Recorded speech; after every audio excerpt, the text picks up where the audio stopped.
Hey, Antonio Chris Palacios, Masters Track and Field Champion, motivational speaker in Lyon, France at the World's Masters Track and Field Championships. And I finally have some time to shoot some footage here in Lyon after getting through my first event, the triple jump. Just wanted to say hi to everybody back in good old USA. Also give you a little shot of my hotel room here in Lyon. I'm going to pan around so you can get a good look at it. Go.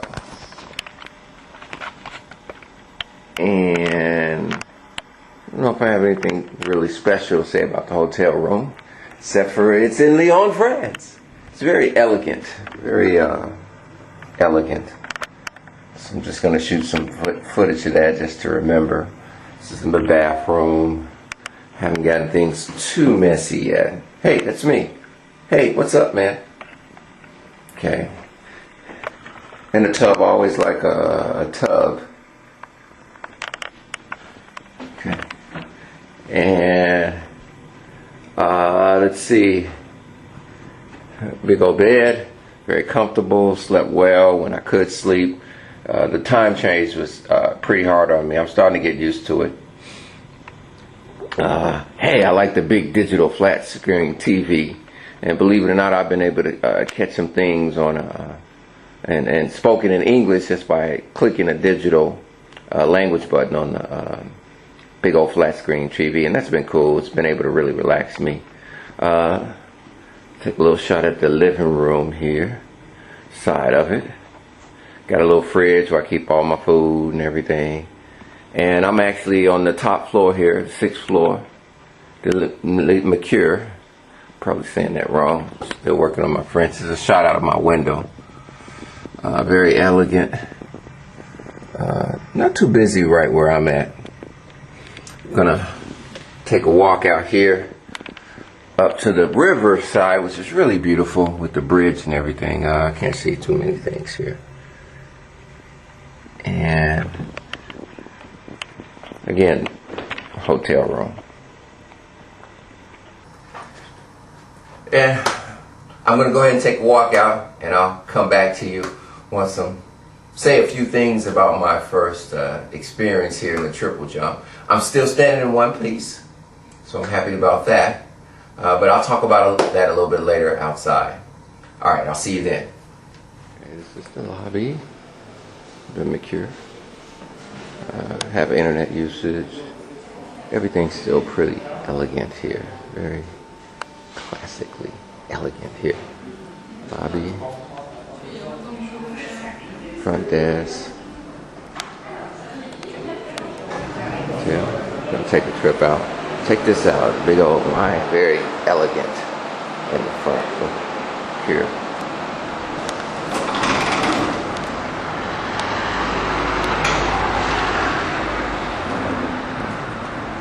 Of the hotel. Here you go. Okay, here's a shot of the hotel outside, and I remember checking it out on there, and I'm all the way up at the top there. Let me show the streets here. Everything's a little bit different in France. Everything's a little bit tighter. It's up the streets. That's the way towards the Opera House and McDonald's. There is a grocery store I've been shopping at. Things a little funny, a little different in there. I don't have the same products I guess we have in America, but it's been very useful. And now we're going to take a walk up to the lake, which is not too far. Hey, check out this old building. I think it's some kind of consulate or something. I don't know. But love the architecture on this. It's just so old-fashioned. It's like a castle. I'll come up a little closer so you can see it here in just a bit. There he is. Look at this. Kind of like a castle. The steps, the grounds. It's like something out of Beauty and the Beast or something. Really very European look. Let's just go take a look at it.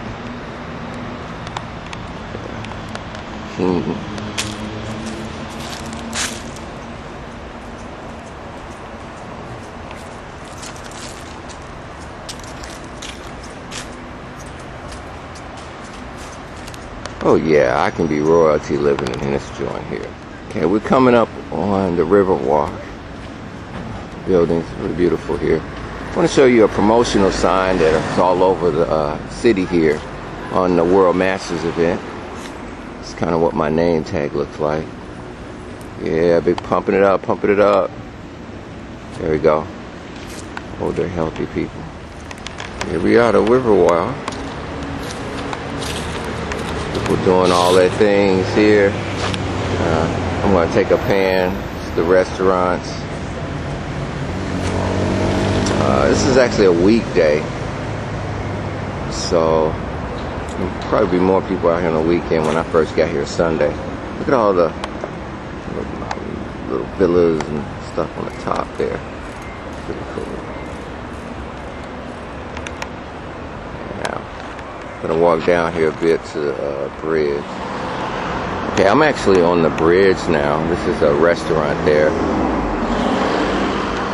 People are eating everything, and you see people riding and walking. A lot of people riding bikes here. The funny thing is, they've got a number of different ways of getting around. Of course, they got buses, the subway system. Also have the kind of trolley car or tram with the cords, and I'll shoot a little bit of that later. But also, they have all these bikes that you can rent or to get around downtown. I guess a lot of the big cities are doing that now. I mean, even my hometown, Chicago, is doing that as well. I'm going to go a little bit here up on the bridge a little bit more. This beautiful sight here across the river. We're in the bridge. It's just a few, 3 or 4 blocks from my hotel. So I was able to walk up here and just chill. Shoot that now with you. Close up of some of the scenery here. I'm gonna do a little pan. I'm actually on the bridge, the other bridge. Pan. So onion dome, old classic European type buildings there. Don't know what it is. And maybe go on the other side of this bridge a little bit later in the week and pan again. Once again, you can see the villas up in the mountains. Everything all close together, very European. Go down here on the walkway on the water. Sorry, I didn't mean to get you dizzy with that spin around. But I'm gonna go down there for just a bit. Eat lunch. Right, I'm down. You can see this little tiki bar boat right off of the riverfront. It looks like they make a lot of money here. Swan's chilling too.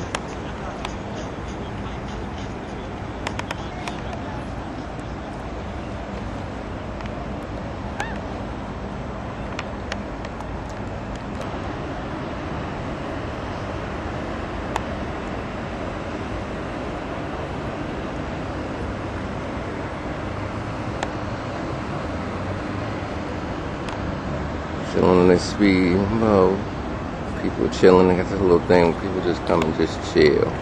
This is what I'm about to go do. Chill and eat my lunch and take in the view. Alright, Antonio Chris Palacios here. In Lyon, France again. I finally got a chance to catch up with you and share with you some stories from my competition here in Lyon, France at the World's Masters Track and Field Championship. My first event was a triple jump. Qualifying was yesterday on the 11th, Tuesday, and I did qualify. I took 1 jump. And today was the finals on Wednesday, August 12th. And what I want to say to you about the experience first here is that it brings me back to something my hero, the great Olympian Jesse Owens, said to me when I was a little boy about winning or always winning.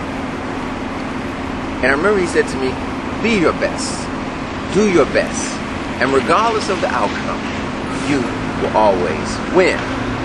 Now at that time I didn't understand what he meant. I'm like, I'm going to always win. But today I did my best at the Masters Track and Field World Championship in Lyon, France in the triple jump. I didn't win. Actually only did 2 jumps. Didn't get a legal mark in. my first jump was a pretty decent foul, which would probably put me in the top 2 or 3. But truth of the matter is, when it came to the triple jump, one of the things that has happened to me in the last few years or so is that my explosiveness in that particular event, which is the hardest event in track and field, has diminished with age. Now, this is not an excuse or a reason or anything like that. I'm here and I did the best I could, but the truth is I'm just not explosive as I used to be 4 or 5 years ago. And also, I didn't really realize that explosiveness that I had that made me number 1 or 2 in the world in Masters events when I was in my 40s is just not the same. And I would certainly have to change a lot of things I'm doing in training in terms of I relied solely on my genetics when it comes to explosiveness, partly because at my age I didn't want to wear myself down or my joints down, my knees and things like that. But the truth of the matter is, if I am going to maintain or either hold on to what explosiveness I have in that particular event, I would have to do more Olympic lifts, more plyometrics, jumping, and explosive type things, which I don't really do a lot in training right now. Just sort of relied on my genetics, and I think in the triple jump that has finally caught up with me. Okay, I'm about to head into the subway system, going to the major mall and major shopping area in Lyon, France. I don't know if I'll actually be able to shoot in there, but it's a lot cleaner than what I remember the subways being in Chicago. But I just only have to ride a block down, and like I said, I got free transportation from the World Masters Federation here in Lyon. They got some cultural event going on the other side. Let me go check it out first.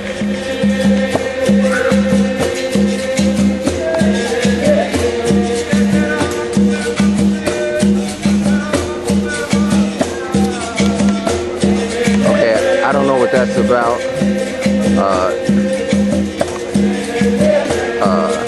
It looks a little weird, but hey, people do what they do when they do it. Actually, when I get off and when I come up, I'll actually be in the mall. The stop is actually in the mall, so that's pretty cool.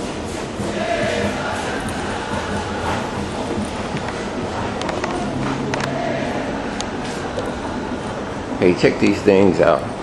These are the things. I'll put my little ticket in here. It shoots out right there, and I go through. And it's kind of in the evening here, so it's not anybody, too many people waiting on the subway. But like I say, I only have one stop to go.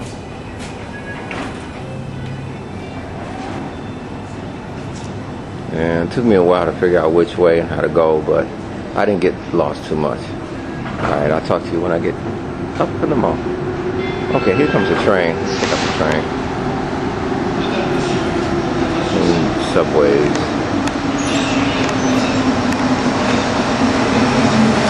And you know what? This is me. I'll turn this off. I won't be too weird here. Alright, got off the train, walking underneath the train station to go up into the mall. And I know I'm in Lyon, France, and I should be eating at some wonderful French cuisine restaurant. But I'm actually going to McDonald's because I don't got a lot of money and don't want to get sick or anything. But it is what it is.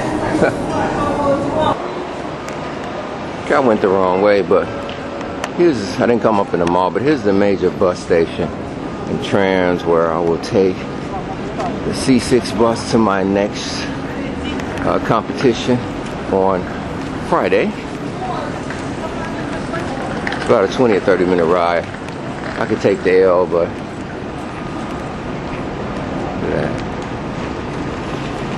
Come one of those trolley type cars coming up. De quoi? 13 € le trajet.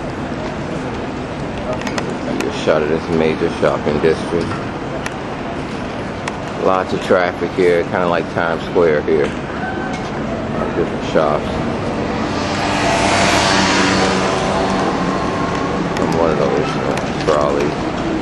like San Francisco. Everything's a bit hopping here. Reminds me of the city I grew up. Okay, here's how the subway comes up into the mall in the shopping center.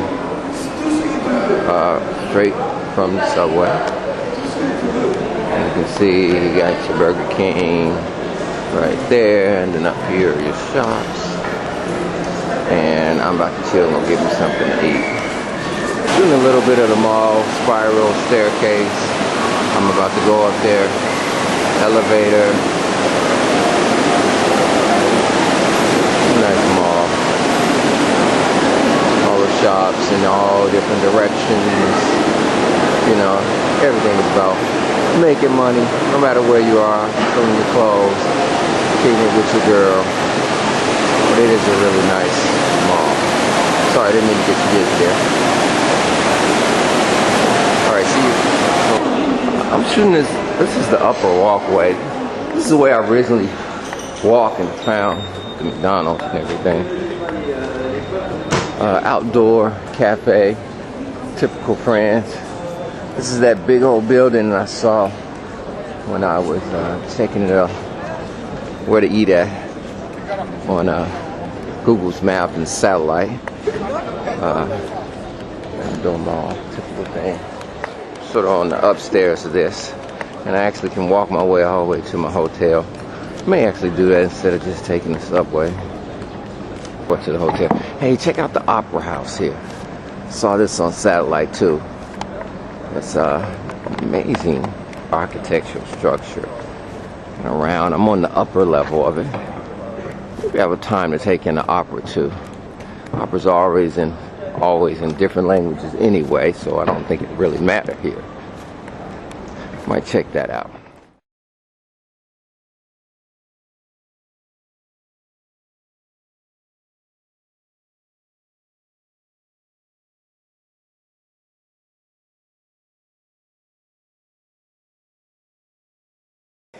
Why did you like speed, and what it was to be like the fastest man in the world?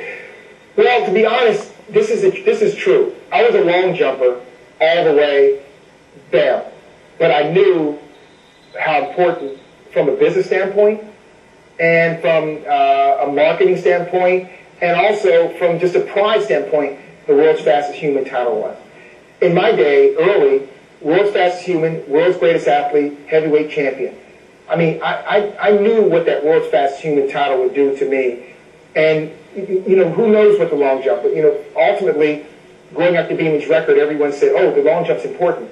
But really, I understood the importance of that title. And if it was the world's fastest 400-meter guy, I would have done it. You know, it's like, that's a great title to have, but it assured the world's fastest human. And I understood how important that title was. What it's like with speed, and is it the best feeling in the world? Or, my question is now, do you feel like flying is the best feeling in the world? For me, running 100 is easy, but doing a great long jump was the essence, because it put it all together. I had to run 50 meters, hit an 8-inch board at the perfect size, perfect speed, the perfect time, and go at a perfect angle and do all these motions. 1 second in the air to do all those motions.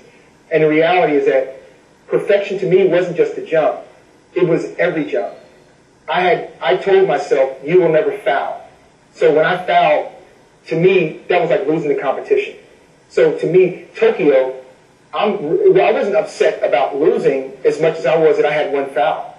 That's unacceptable. So the long jump was really the thing. I mean, when I pulled a big long jump or a great long jump, that was a whole different story because it was just an essence of that feeling of speed, leaving the board, and then flying. It's all of it together.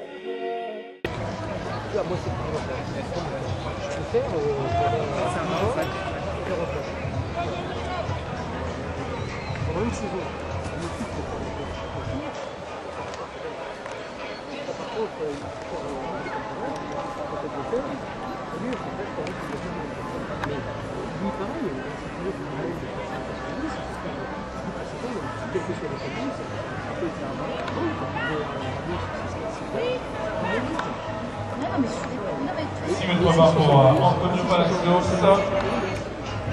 États-Unis d'Amérique. c'est cool, hein. Ça, c'est trop cool.